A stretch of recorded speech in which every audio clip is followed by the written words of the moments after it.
Lo que vamos a ver ahora es el tema de la estratificación social desde la perspectiva funcionalista y la perspectiva marxista. Vamos a ver eso, el tema de la estratificación social desde ambas teorías.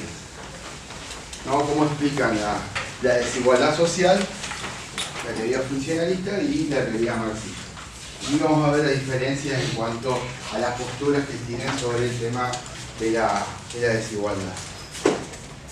Bien.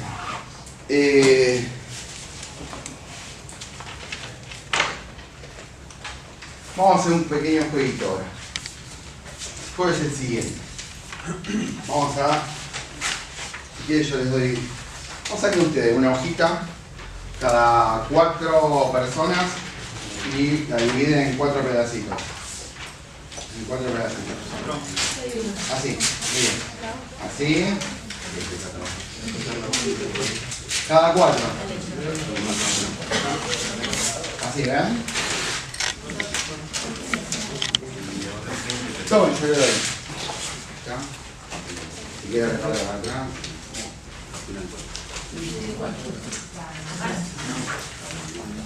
Bien, y van poniendo lo que yo les digo en el papelito.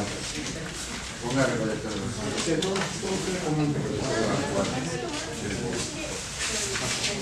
Bien grande, ¿eh? Bueno, vamos a ver. Pongan abogado. Muy importante. Abogado, abogado, abogado, abogado y abogado.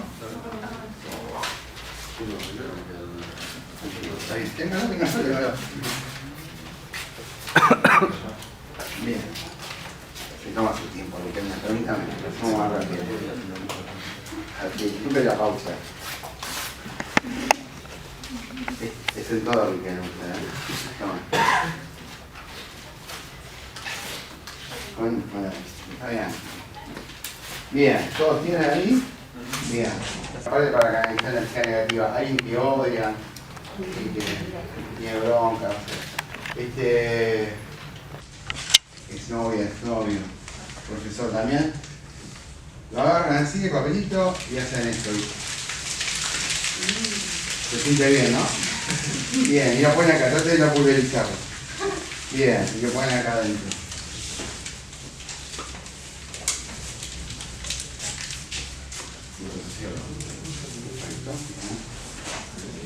Vamos acá.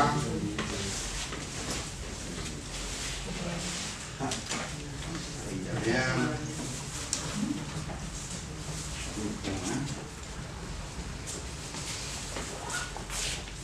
Acá. Ahí también.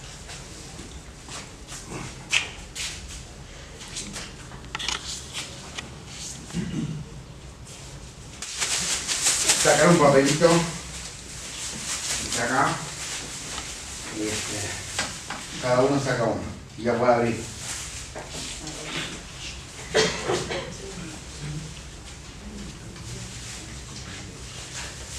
Bien.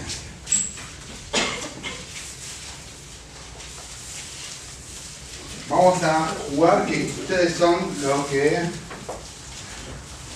aparece en el papelito que sacan. Eligen ustedes, ¿eh? No hay ningún tipo de manipulación acá. ¿Qué tocó? Tiene un sonido. Bien.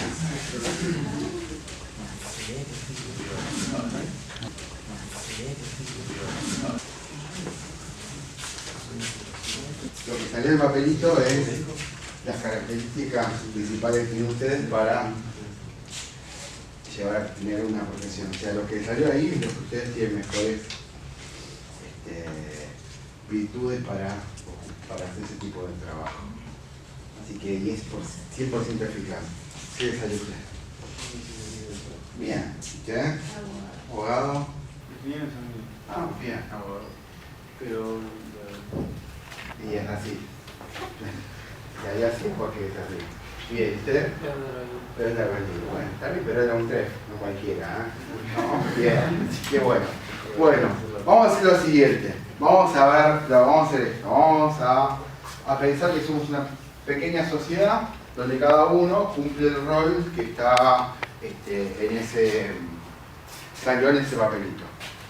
La idea es eso, ver, bueno, y lo que nos interesa es ver cuántos, bueno, peones, abogados, bueno, cuánta gente hay, bueno, y vamos a ver después, a partir de eso, vamos a trabajar el tema de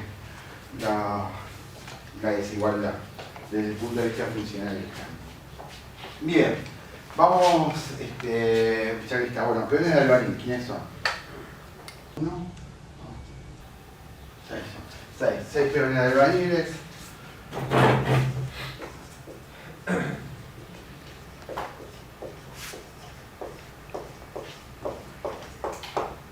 Bien, ¿qué más?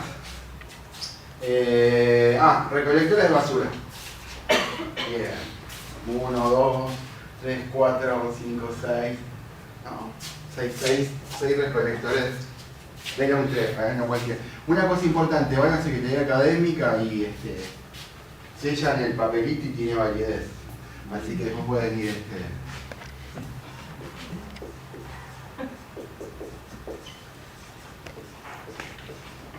Bien. Bien, ¿qué más? Después, ¿qué otra cosa más hay? Abogados. 1, 2, 3, 4, 5, 6. 6 abogados. Bien. Médicos. Bien, Riquelme médico, bien, ¿eh? Un médico que se llama Riquelme me curaría. Y me voy a tener 1, 2, 3, 4, 5 médicos. ¿No? Bien. Pero el mejor de todo es Riquelme. El médico Riquelme está bueno, ¿no? Da seguridad. 5 Riquelme iba a poner bien. 5 médicos. Me emociona, ¿no? Cuando escucho ese nombre, me pierdo. Bien. Higiene y seguridad de trabajo. Hay 1, 2, 3.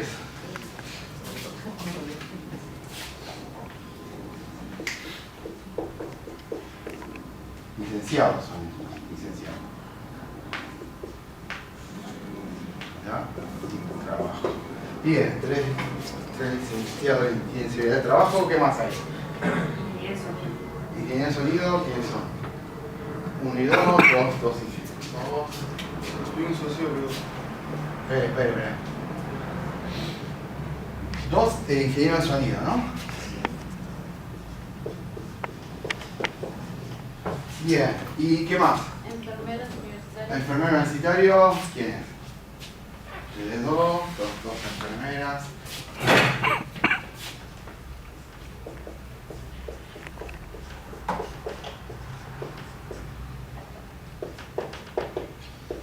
Bien. ¿Qué más? A ver. Sociólogo, ¿quién? Un sociólogo. Bien, vamos acá. Bien, sociólogo. Bueno, empecemos. Tome,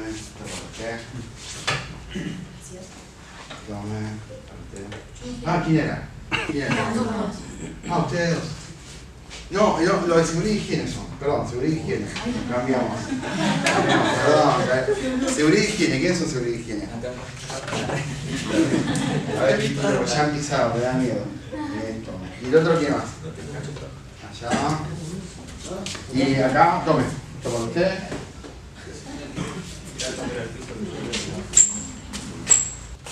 Ingeniero de sonido. Esto por usted. Allá está. ¿Ves que de conveniencia el ingeniero de sonido? Y los, ¿qué más? Enfermeros universitarios. Enfermeras. Tome esto para usted. Y esto. Bien. Bueno. Y sociólogo, ¿quién es?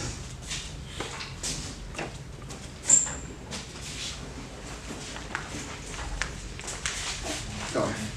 Esto para usted. Bien. Listo, se acabaron las recompensas. Por un alfajor de este tipo. Cachafaz, un cachafaz es el mejorcito. Bueno, ¿por qué hice lo que hice? Desde el punto de vista de Davis y Moore. Para no levantar. Desde el punto de vista de lo que sería de Davis y Moore. ¿Por qué hice lo que hice? A ver, primero. El funcionalismo explica que en una sociedad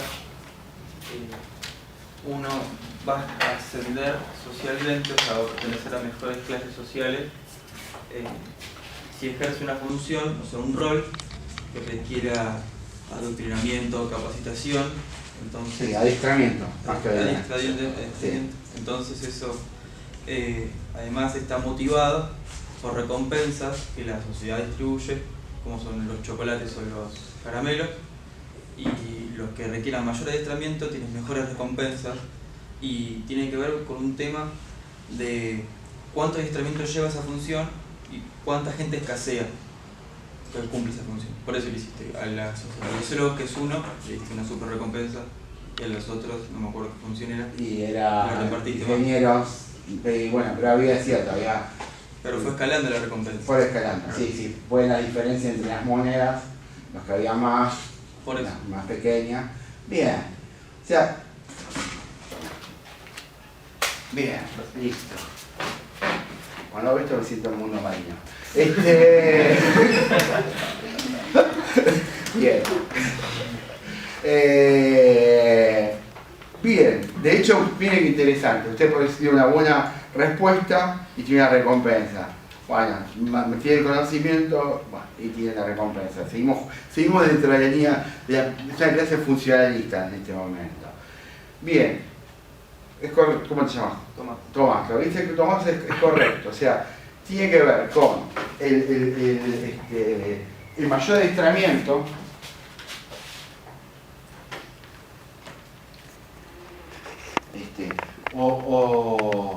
El mayor adiestramiento o talento, ¿no?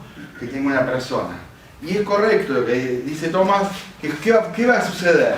En las funciones donde se necesita mayor adiestramiento y mayor talento, ¿qué es lo que va a pasar? Va a haber escasez de personal.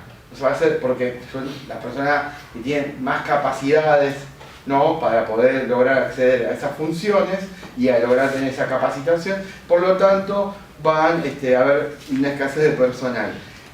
Y esas funciones es lo que la sociedad va a recompensar. ¿Pero para qué? Bueno, esto también tiene que ver con la lógica funcionalista. La lógica funcionalista planteaba justamente donde hay diferentes funciones en la sociedad y esas funciones se tienen que cumplir. Bueno, en este caso, esta sociedad que yo he creado, a imagen y semejanza, como me interesa acrecentar mi autoestima, le doy la recompensa al sociólogo. Cuando ustedes se reciban en una clase, le doy la recompensa mayor a la profesión que sean ustedes. Es totalmente eso sí fue una manipulación de mi parte. Pero bueno, ¿qué va a hacer? No fue completa, porque la verdad que hubiera preferido que se haya Riquelme una recompensa, entonces sería todo perfecto, pero bueno, el azar fue en contra. La próxima vez arreglamos el sorteo así. Le vamos a hacer un poquito desde antes. Bien. ¿Qué es lo que sucedió acá? Bueno, había, en esta sociedad que yo he creado, los sociólogos son muy importantes, había escasez de personal, ¿no? Vinculada a la sociología, y ahí la recompensa va a ser mayor. Porque digo, es una función que es necesaria cumplir en la sociedad, y para que esa función se cumpla, bueno, se estimula a través de la recompensa. Bien, ¿quiénes son médicos? Acá.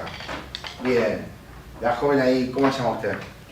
Erika, el día de mañana se casa, tiene un hijito y todo eso. Dice, mamá, quiero ser médico igual que vos y todo eso. ¿Usted qué hace su hijito? Lo agarra y dice, ¿qué decir? No diga estupideces, y dice, estudia sociología, si no te vas a morir de hambre. No, la sociedad que estamos creando, digamos, digo, ¿usted qué va a estimular? Que su hijo estudie sociología, ¿sí o no? Digo, o por lo menos sabe que es la que mayor recompensa tiene, por lo tanto va a tratar de que pueda cumplir esa función. Ahora bien, pensemos lo siguiente. Sabemos que el cachafaz lo reciben los sociólogos. Eso va a estimular que muchos terminen estudiando sociología, ¿sí o no? Bien. De hecho hay muchos acá, recolectores de basura. usted mismo que es médica o alguien, dice, che, pero voy a estudiar sociología porque parece que voy a llegar más y todo eso, y bueno, y empieza a estudiar sociología. Bien, y empieza a haber mayor personal disponible. ¿Qué va a pasar con la recompensa? Va a disminuir, justamente. Tal vez en otro momento se necesita, bueno, ingenieros en sonido. Bueno, igual tener mayor recompensa de ingeniero de sonido. En la medida que sea necesaria esa función y haya escasez de personal. ¿Queda claro esto? O sea, que la recompensa no es algo estático o horrificado. La recompensa va a variar de acuerdo en cuanto a que la función sea importante para la sociedad. Bueno, acá tenemos la carrera de ingeniería en sonido. En este momento es una carrera que tiene bastante salida laboral. Bueno, hay que ver si esta carrera a partir de 2 años y todo, y que se empieza a recibir más y más estudiantes, y es muy probable que empiece a saturar el mercado y tal vez la recompensa que obtiene va a ser mucho menor. No sé, capaz que sí o no. No, hipótesis planteo sobre el tema. Bien, o digo, ustedes mismos, cualquier carrera que hacen un posgrado y seguramente tiene mayores posibilidades de acceder a más trabajos haciendo un posgrado. No es lo mismo, no sé, un licenciado en higiene y seguridad que alguien que haga una maestría sobre seguridad del trabajo, por ejemplo. Bien. ¿Queda claro esto? Bien, o sea que en un sentido va a depender en cuanto a la importancia de la función, ¿no? esa recompensa y la escasez de personal. Otro dato también, porque dijimos recompensa por adiestramiento o talento. Bien, si yo tomo, no sé, a ver, un jugador de fútbol, Poncio, es un jugador así un poco picapedrero, así, ¿no? Igual a nosotros siempre nos arruina bastante, ¿no? Nos molesta bastante. Pero bueno, va a tener mayor o menor recompensa que Messi. Menor, ¿y por qué? Y digamos, sí, el talento de Poncio hay que mirarlo mucho para encontrarlo. Pero bueno, digo, es eso, digo, Messi tiene mayor recompensa. ¿Y por qué? Y bueno, porque es un talento en cuanto a jugar al fútbol que no es muy común, es un jugador de élite, ¿no? Pocos jugadores lo tienen, por lo tanto va a tener mayor recompensa. Bien, o sea que también por el tema del talento también se puede definir el tema de la recompensa, ¿no? Bien. Pregunta, desde la perspectiva funcionalista, somos todos funcionalistas ahora, desde esta perspectiva, ¿no? La posibilidad de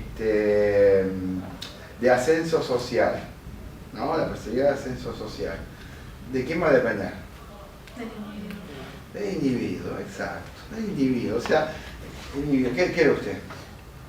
Yo, enfermera universitaria. Algo había llegado, enfermera universitaria.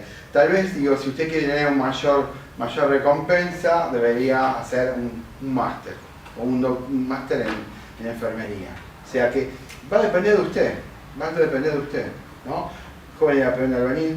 Bueno, joven, dice, yo no estoy de acuerdo con la recompensa que me dieron, que no fue nada, absolutamente nada. Yo quiero tener mi moneda de chocolate, por lo menos. ¿Y qué le diría yo? ¿Cómo se llama usted?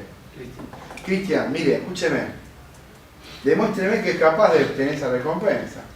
Bueno, si quiere tener un chocolate grandote, bueno, hay que ver si tiene la capacidad. Capaz que sí o no, depende de usted. Digo, y usted va a tener de acuerdo a la capacidad que demuestre tener, y bueno, y esa recompensa está de acuerdo a sus capacidades. Bien. O sea, sí, dígame. Hay muchos que piensan eso, lo de ascender solamente gracias al individuo. También ellos lo piensan en la sociedad, pero creo realmente, una opinión personal, que ambos están equivocados. Creo que tiene que haber una combinación entre individuo y sociedad, porque el ascenso social solamente del individuo está hablando de una meritocracia que actualmente realmente no existe. Porque uno puede intentar ascender, hacer los posgrados, máster, una carrera universitaria, pero quizás se puede dar el caso de que no pueda llegar a ascender socialmente porque la sociedad no le va a proveer ese trabajo o ese acceso a lo que está intentando acceder. prende. Uno puede tener todas las ganas y todas las intenciones de ascender, pero una fuerza de afuera te va a estar frenando. Sí, bueno, esa es la perspectiva crítica. ¿Qué sería esa fuerza de afuera? Qué sé yo, el mercado laboral, la frase, qué sé yo, contacto mata título, por ejemplo. Claro, o sea, el capital social, el término más burgués sería capital social. Bueno, vamos a hacer lo siguiente. Vamos a otro juego. Yo pongo, pues juegan todos, ¿eh? Yo pongo esta moneda acá. Y bueno, el que la agarra primero, gana. Empezamos ya. Ya.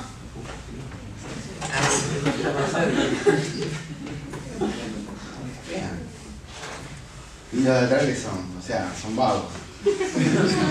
Sabíamos que lo adelante iban a ganar primero. Ahí está el tema. Bueno, el problema, digo, el tema, ahí eso sería la visión crítica que tal vez, ¿cómo se llamamos? Damián. Bueno, la situación que está cada uno en este espacio. Bueno, ¿qué es esto? ¿Qué nos muestra? Bueno, la situación de que no todos están en la misma, en la misma condición en ese reparto de recompensa, digo. O sea, no es que todos parten de la misma línea. Y esto tiene que ver con un montón de cosas que usted plantea, digo. El origen social de la persona y en un sentido va a influir en cuanto a la posibilidad de acceder o no acceder a la recompensa.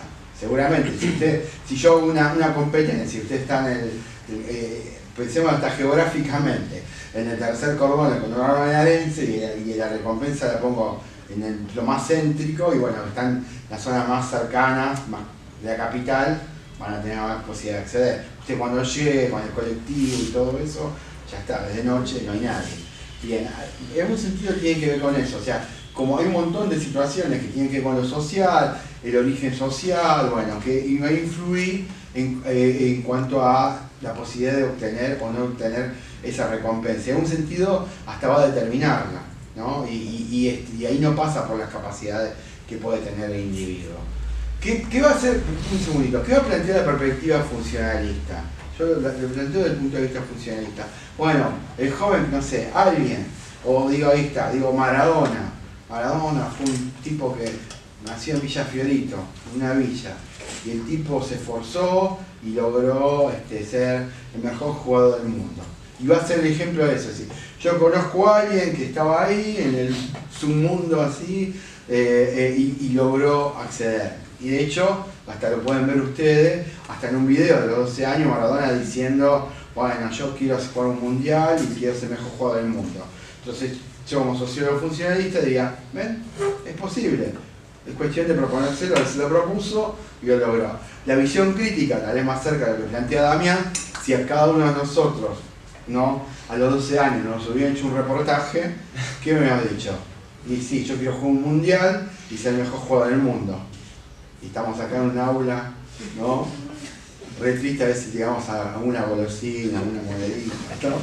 Y a los 12 años, ¿quién no había dicho eso? De los varones que están acá presentes. Y creo que una gran parte, hasta yo hubiera dicho de eso también.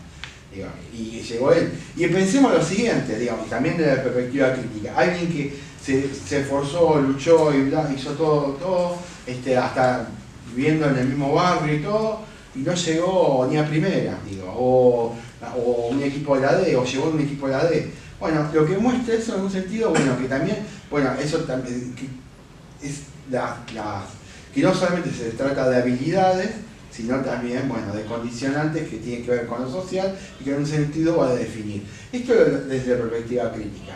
Desde la perspectiva funcionalista va a ser el mérito en lo individual y en el que lo logró. Y eso, el ejemplo, es lo que en un sentido va a legitimar esta teoría, ¿no? De hecho van a mostrar muchos casos de personas que estaban mal y sí pudieron acceder. Digo, las dos corrientes. Si usted me pregunta a mí, yo coincido más con lo que usted plantea, digo, en el tema de para que una sociedad donde pongamos el énfasis en el mérito individual, tendría que partir de que de igualdad de oportunidades para todos, o sea, todos más o menos corriendo en la misma línea y bueno, y eso tal vez permitiría cierta igualdad. Bien, bueno, yo ahí puse una imagen que es Rocky Balboa. ¿Por qué puse la imagen de Rocky? Bueno, porque justamente es el ejemplo también de lo que podía ser la perspectiva funcionalista, el hecho de una persona que se esfuerza, lucha y logra, o sea, ser campeón del mundo, ¿no? Un tipo que es un boxeador mediocre, pero se esforzó y logró su campeonato del mundo. La imagen esta es bastante simbólica de eso, porque está ahí él corriendo y llega a la Estatua de la Libertad, ¿no? Y empieza a saltar al lado de la Estatua de la Libertad, que en un sentido tiene que ver con lo que se conoce como el sueño americano también, ¿no? La idea de que, bueno, un lugar que, no importa el lugar que ocupe cada uno en la sociedad, si se esfuerza y tiene talento y lucha, puede acceder a lograr el éxito. Bueno, es una versión, si quiere, de Hollywood, de lo que sería esta perspectiva, ¿no? Bien. Hay muchas películas americanas, esta también, En busca de la felicidad, también, ¿no? Que era un vendedor, ¿no? Y que el tipo, bueno, muy pobre, y luchó, y bueno, y pudo ascender socialmente, En busca de la felicidad. Digo, son historias en un sentido que plantean esta perspectiva.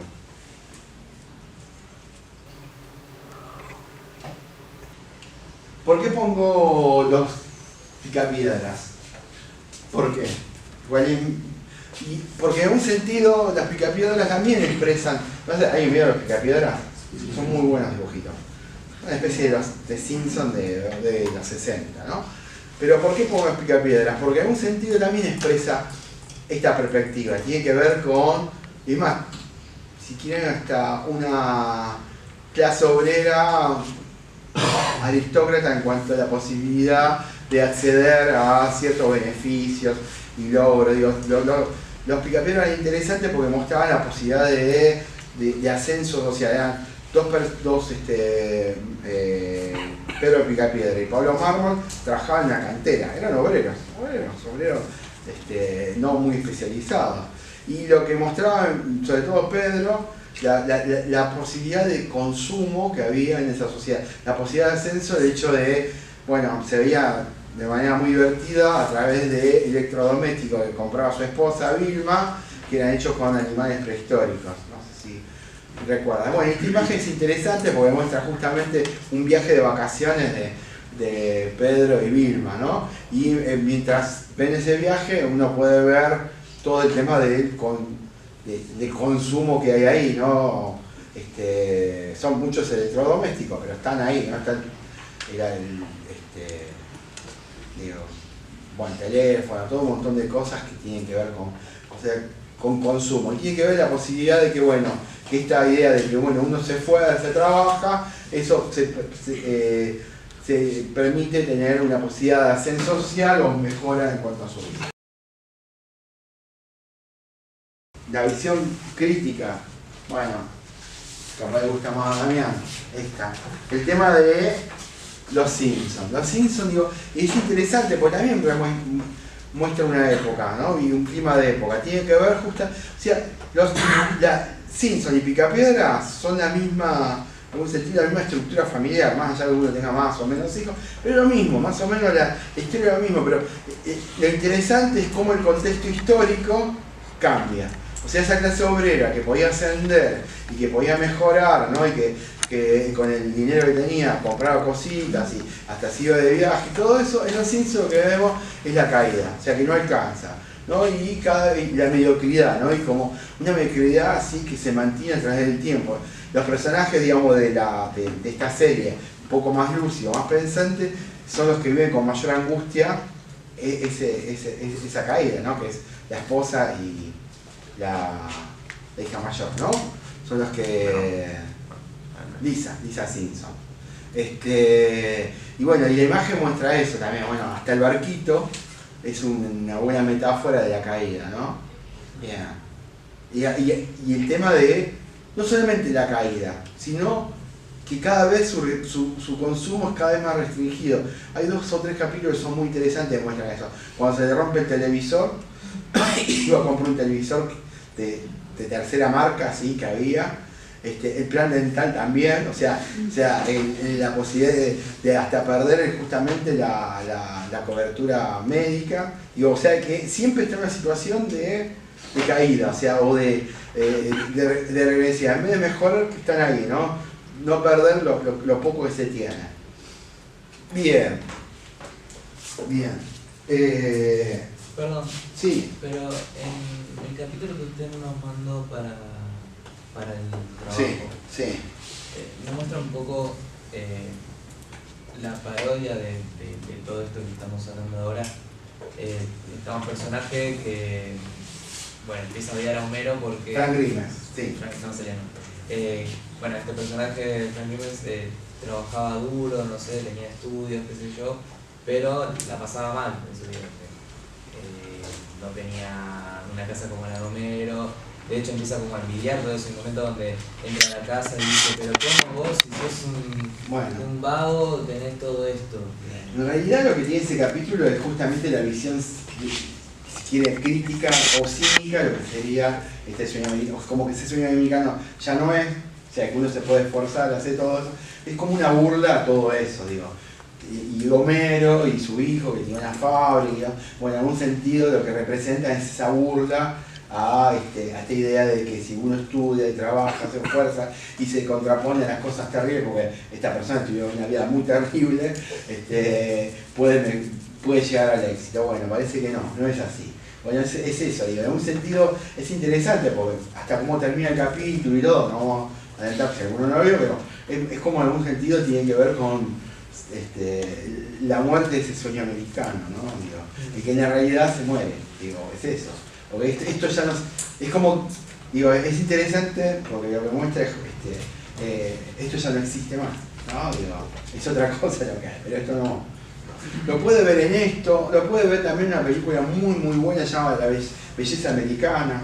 ¿No? En Belleza Americana también hay como un cuestionamiento bastante fuerte a lo que es el sueño americano también. ¿No? Esta idea de que, bueno, si vos luchás, te esforzás, bueno, lográs a llegar al éxito. Bueno, en ese caso hasta el protagonista termina trabajando en un fast food, ¿no? Digo, en un McDonald's, que tal vez el primer empleo, y empieza a trabajar. Digo, es toda una parodia de también este sueño americano. Y tiene que ver con la realidad también, de este contexto histórico, donde tal vez lo que pasa en Estados Unidos es el empobrecimiento de los sectores medios, más que la posibilidad de ascenso social. Bien. La riqueza. Veamos esto y después vamos a la perspectiva marxista. ¿Determina un rango elevado? ¿Qué les parece a ustedes? No. ¿Por qué no? ¿Por qué no? Porque por lo que leí, uno puede tener la misma cantidad de riquezas que el otro y uno tener un rango mayor en el sentido de que llegó al mismo lugar esforzándose, en cambio la otra persona por otra razón tiene esa riqueza pero no se esforzó nada para tenerla. Bien, ¿y cuál sería, por ejemplo, la razón de tener riqueza sin haberse esforzado? Herencia. Herencia. Ricardo Ford, por ejemplo. Ahí está, bueno, Ford, dejémoslo en paz. Sí, se me ocurrió el primer heredero argentino que se volvió famoso por eso. Está bien, pero es verdad. Bueno, la idea de esta, el tema de la herencia.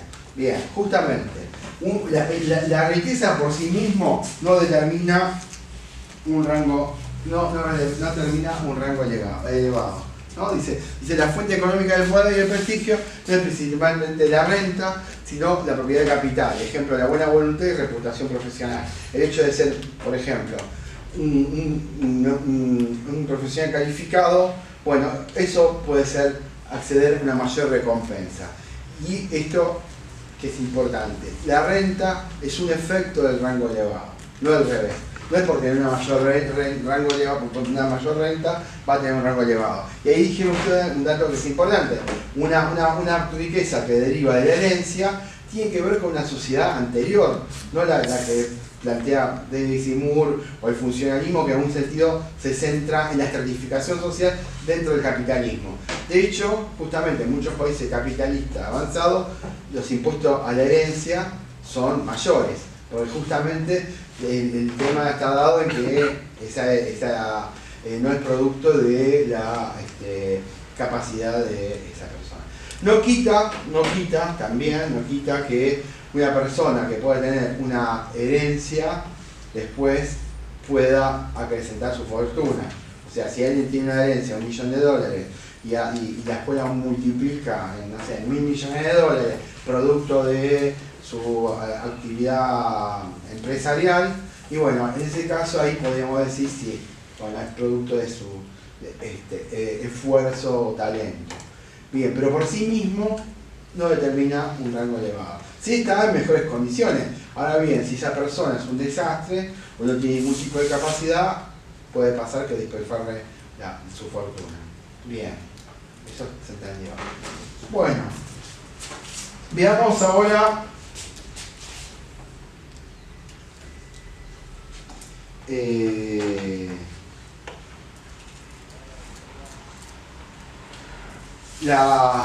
la visión marxista, que es totalmente diferente a la que estamos viendo nosotros acá hasta ahora, del funcionalismo.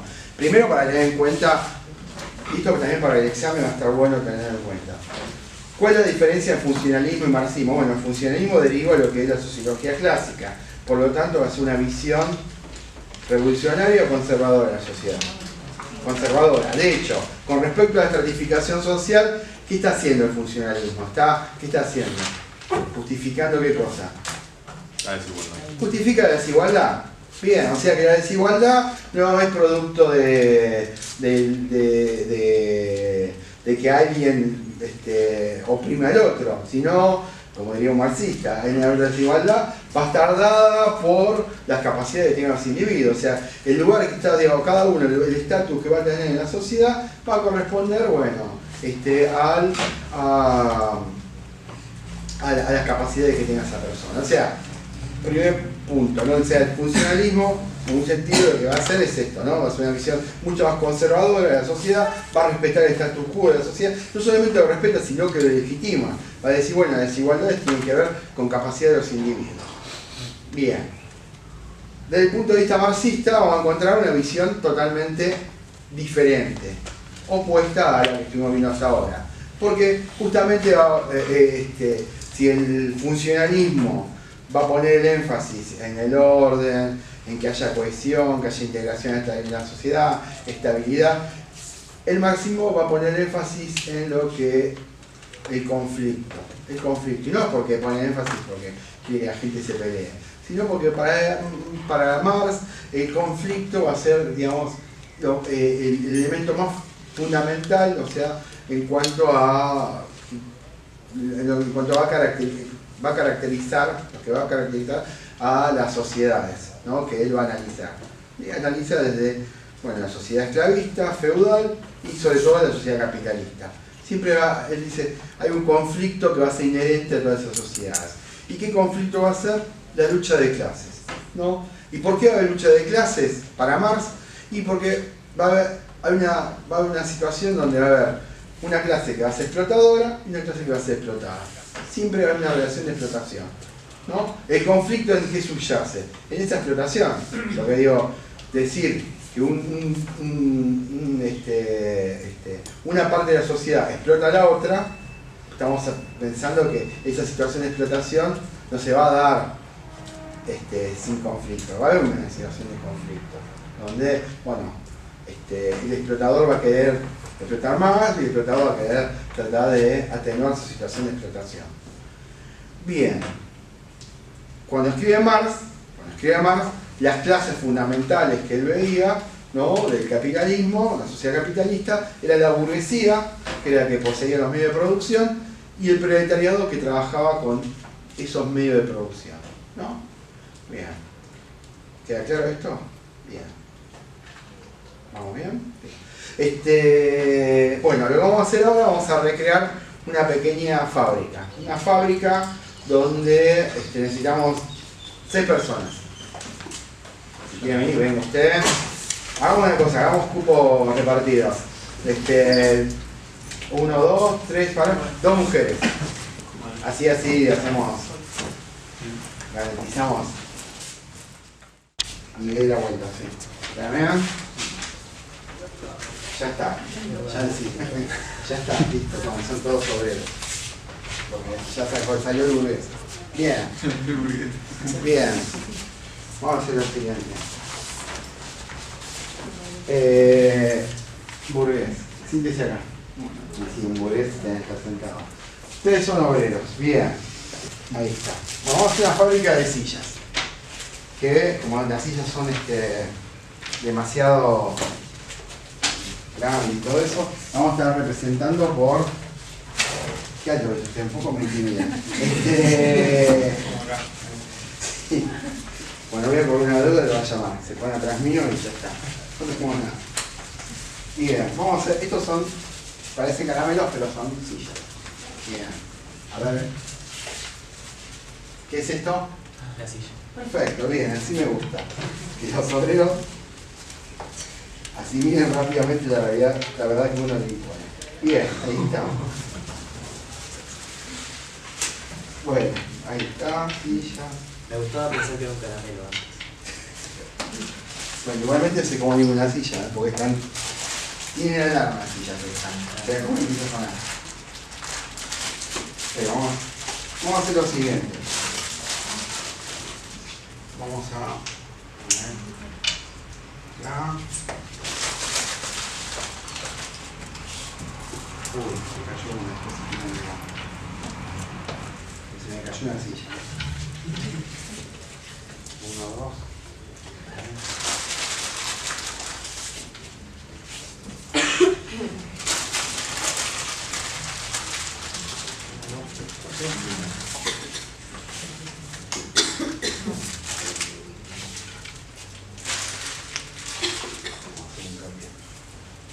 Así hacemos movimientos.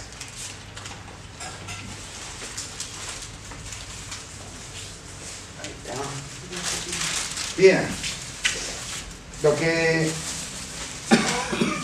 Lo que vamos a hacer ahora los obreros, pensemos lo siguiente. Ustedes son obreros en una fábrica de sillas, donde cada uno, si quieren, mételo esto, mételo. Bien, son obreros. Este es suyo, guárdamelo.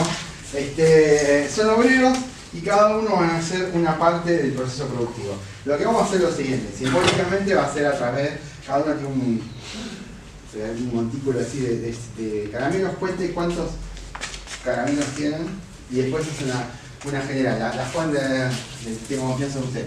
Usted tome una lapicera. Acá. Bueno, después sume los subtotales y... Bien. ¿Puedes contar? ¿Se contaron? Bien. Aquí vemos, bueno, actitud de obrero, cabeza agacha, trabajando, muy bien. ¿Y esta que está acá? Ah, ahí está, acá queda otro. Sí, 11 años. Ah, 11, ¿ya contó? Bien. Bien. Haga una cosa, pongan la silla acá, si nadie se la compra, se la lleva. Bien, así me sirve para la clase. Bien, bueno, pongan acá la silla. Bien. ¿Qué vemos? Cada uno de ellos hace una parte del proceso productivo. Por ejemplo, el joven de ahí, de la punta, hace las patas. ¿Usted? ¿Cómo se llama? ¿Pero cómo se llama? Carolina. Carolina hace el respaldo. La de rosa, ¿cómo se llama usted? ¿Cómo se llama usted? Agustín. Bueno, ella hace... las ensambla. ¿Y el joven? Cristian las pinta. Cada uno hace una parte de ese proceso productivo. Bueno, aparte de ella es capataz. ¿Cómo es tu nombre? Agustina es capataz, por eso está haciendo el control de todo. ¿Ya tomó todo? ¿Cuántas sillas hay? Sí. 14, 16 y 15. Claro, pero el total. Bueno. El total está. Ayuden si quieren. Bueno, cada uno hace una parte de ese proceso productivo. ¿Por qué pasa esto? Porque cada uno hace una parte del proceso productivo. Porque lo que va a decir Marx, que se introduce, ¿qué cosa en el capitalismo? Algo que va a revolucionar el sistema de producción. ¿La especialización producto de qué? ¿Qué se introduce? Para que haya especialización, que él haga las patas, que ella haga el asiento. División de trabajo. División de trabajo, pero ¿por qué se da división de trabajo? ¿Qué es lo que permite la división de trabajo? ¿Qué?